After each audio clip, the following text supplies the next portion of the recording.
General relativity, step by step. I've got this quantity h alpha beta, and I've shown that it behaves like a tensor. To first order, it behaves like a tensor under the Lorentz transformations. And now we've got this new class of transformations, the gauge transformations, to consider. And we're going to see how h behaves under those. Okay, so we need to work out what g alpha beta bar is in the barred coordinate system. Let me put in my skeleton, dx, dx. Alpha beta, let's say g mu nu. That's going to be mu, that's going to be nu, that's going to be alpha bar, that's going to be beta bar. Summed over mu and nu, of course. And now I'm armed with this beautiful equation here, so I'm just going to whack it in. So that equals delta mu alpha minus psi mu comma alpha.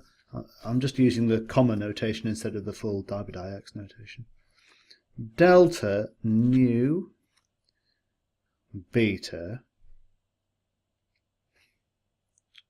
minus psi nu comma beta.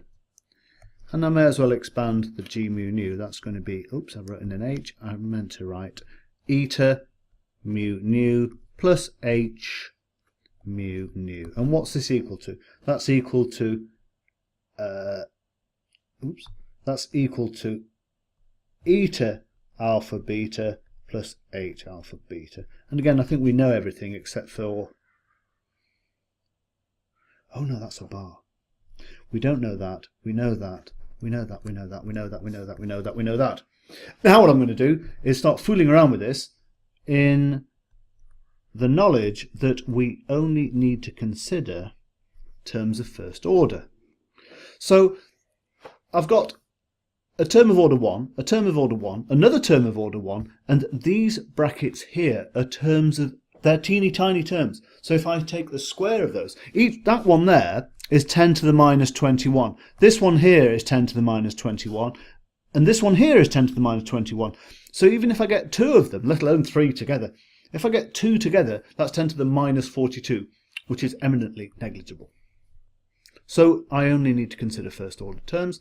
What have I got? I'm going to have delta mu alpha, delta nu beta, eta mu nu. That's the order 1 term. That's this term times this term times this term.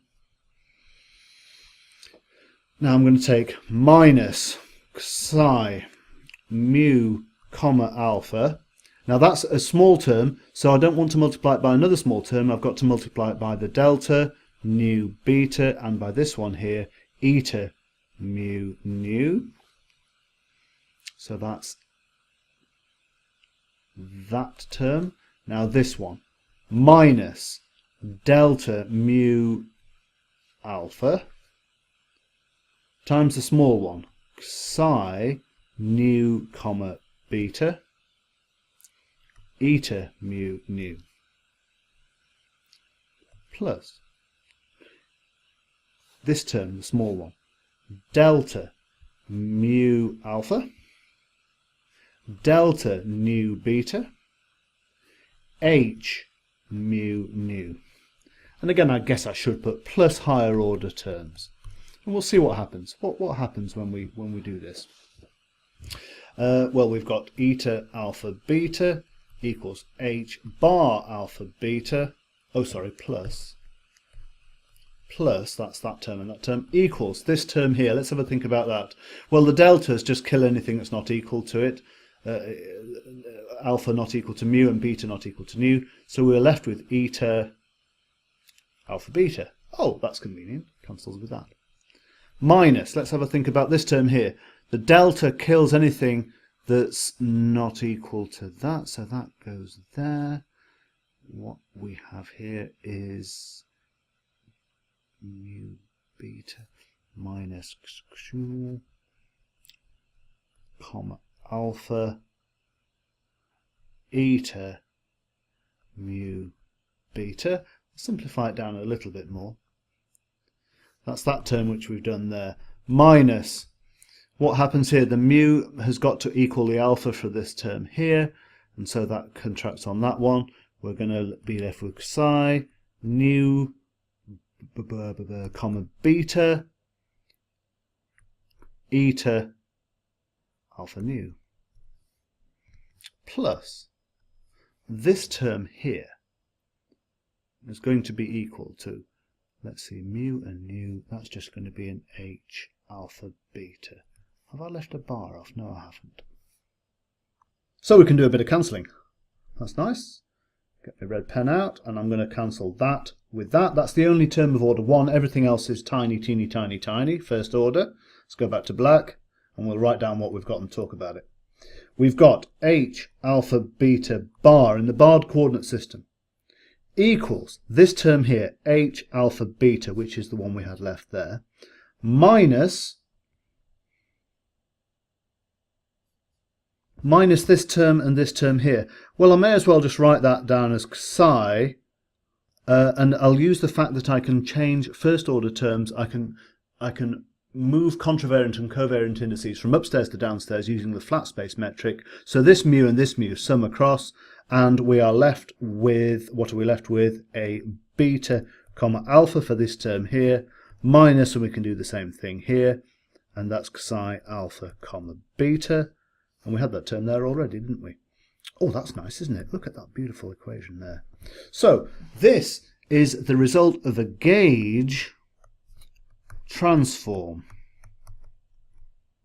on h alpha beta. So that's saying that h alpha beta in the barred coordinate system being related to the old coordinate system by, is it this one? Well, it's effectively that one, isn't it? But I had to invert it.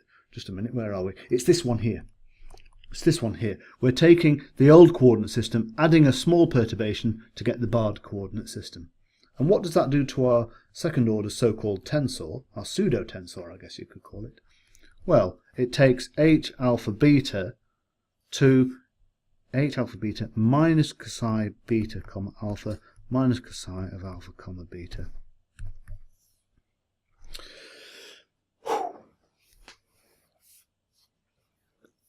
Let me just talk about that for a minute. What we've got is a second order thing called h, which is not a tensor.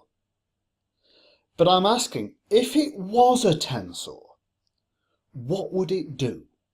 If it was a tensor and I could ignore terms of second order and above, if I could get away with just keeping the first order terms, and I make this small perturbation psi, what would the components in the new coordinate system do? And this is the answer. So this is a mathematical approximation to what would happen if you, instead of using the unbarred coordinate system, you use the barred coordinate system, with the understanding that the difference between the two is small. And this is what you get. H bar alpha beta. Okay, of course, sometimes you'll see it written like that.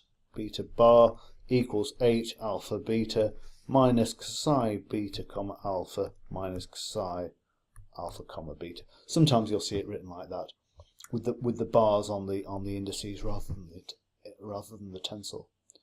But I think that's quite nice. That's quite nice and simple. We can work with this. It helps us to understand the field equations. And I'm going to stop there. Stop.